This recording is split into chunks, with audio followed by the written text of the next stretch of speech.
As for Trump himself, National Review writes that its sources back up a report from the New York Times' own Maggie Haberman, who reported this week that Trump believes he'll be reinstated to office this summer after so-called audits of the 2020 elections in Arizona and Georgia are done.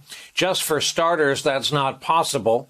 Remaining unique among former presidents, Donald Trump is about to go back out on the road for what we're calling the Big Lie Tour. What do you reckon is the percentage of Republicans who are truly psyched to see this? And what's it going to do if they ever care to launch an idea or a policy?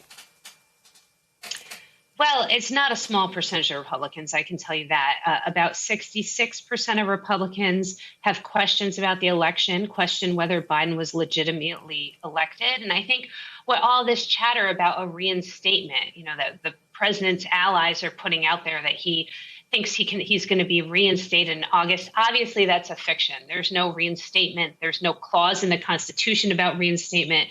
It is not something that happens in American democracy. Or in America at all.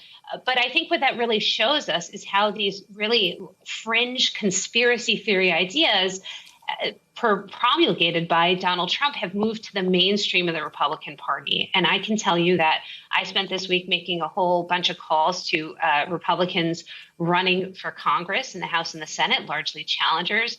And overwhelmingly, they all have questions about the election. They're all pushing for audits, like the kind of partisan effort we saw in Arizona. Even the ones who believe that Joe Biden was legitimately elected, which of course he was, will not say that publicly because they're worried about alienating the Republican voters that they need to win to be successful in a primary.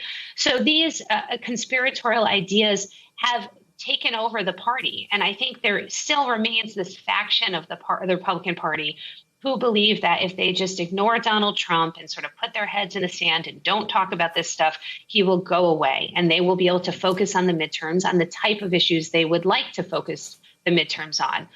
Concerns about the economy and inflation, concerns about crime, concerns about how race is being taught in school, things like that are a little bit more policy-based, as you were alluding to.